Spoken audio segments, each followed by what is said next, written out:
better comic. And I did a black room in Africa, and all African. Yeah, man, straight up. It was in dirt. It's called the townships. So they had these outside of Johannesburg, these giant villages of 10 shacks. No water, electricity, like straight up African poverty. And there was this giant show, and they had like floodlights to light the room up that they brought in. There's a guy on stage, black African guy speaking Zulu, crushing in Zulu, and there's 500 Africans laughing, and I'm like, so nervous. I'm like, dude, I'm a white dude that grew up middle class in Oklahoma playing golf. Do they speak English? Yeah. For fluent, perfect. I'm like, what? They speak like 4 languages. So I'm like, what am I gonna say to these people that can relate? What am I gonna talk about? I didn't know. I was like, oh shit, man. That was nervous. That made me nervous. So I started doing my act and wasn't doing well because it was like in my head, like, they're not connecting. As a comic, Brent, like our brains are usually pretty quick. Sometimes you can kind of like, while you're speaking, you can kind of think ahead. Yeah. And I started doing that, and I'm like, well, what do? We got a backup plan. And I looked out and realized these people don't have water or electricity. They live in extreme poverty every day. And I'm up here for validation, trying to feel special, and I want their attention. I want to feel special. Look at these people. They have nothing. And you're up here doing this for selfish reasons. And I thought, like, I just felt shitty, and I thought, why don't we do this for them? Why can't we do this as a service? How about we help them forget that they don't have running water for 30 minutes? Right. How about that's why we do it? Dropped my act and started connecting, doing crowd work, and just what came out of my mouth was more as a service than a validation. And from then on, I do comedy to make you forget about the fact that your wife left you, or the fact that you're in debt, or the fact that you're suicidal. The reason I do comedy is there's so much mental illness and suicidal thought. There's so much depression in the world. And the reason I do comedy is to help you forget about that and to help you, I reach out to a lot of friends every day. Hey, how you doing today? But comedy is a way to help people feel better. It's, as I say, it's medicine. But when I saw those Africans and thought, man, I live a pretty good life back at home. I bitch because my iPhone isn't working well enough. These people have nothing. And I'm over here looking at them, and I'm like, fuck me, man. Fuck me. I'm a piece of shit. No, this isn't about me anymore. But yeah, I mean, and that audience also, going back to what we were saying, they were the same way. They were the same way as Compton, man. I was just about to say, I can totally relate to that because I've been. You don't even have to go to fucking Africa. You can go to like Fresno or Oklahoma or Detroit or Arizona. I've been to places all over this country, and I had the same attitude where I got on stage and I'm trying to validate why I'm here or validate why I'm the quote-unquote celebrity. And then once I look out, it's like, dude, empty. It's like, chill the fuck out and get over yourself, dude. Get over your ego. These are just normal. These are regular people, bro. You don't have to do all that shit. They're regular people just like you are, bro. Just go with that. Just think about what you're trying to do. Yeah, because they don't even give a fuck about all that other shit. Nah, I don't care about your ego. Doing a show in the South is a lot like that. Like, you can go. I did a show in Georgia, and I'm ready to just really put all my talents out there and just really, and I had to really dial it back and just, hey, Brent, tell them jokes like you would tell jokes to your fucking family or something, or like something you would do in your backyard or something. Like, just be you. You don't have to pretend. You don't have to put on. You know what I'm saying? You don't have to live up to that.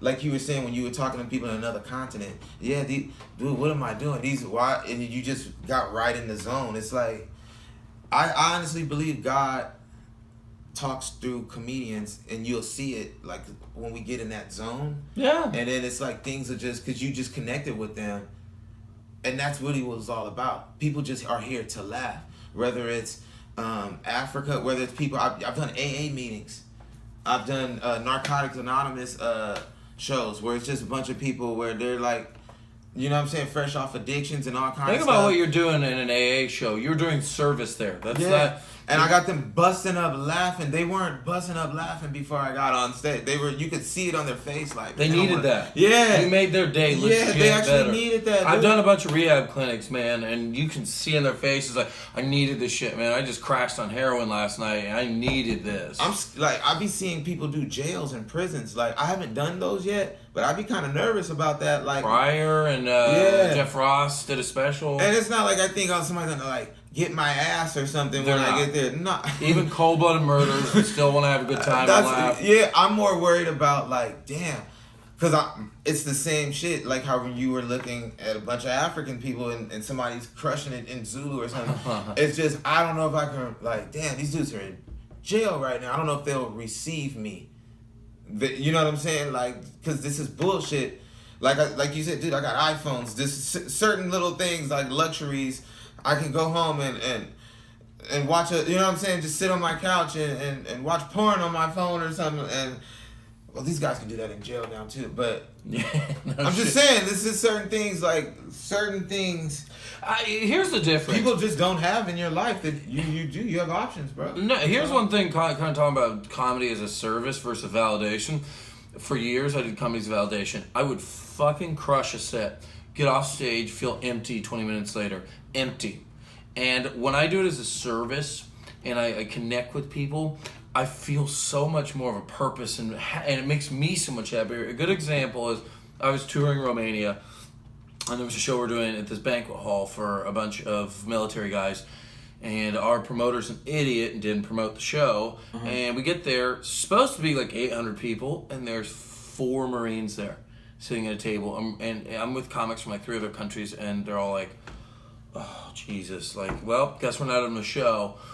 And I said, no.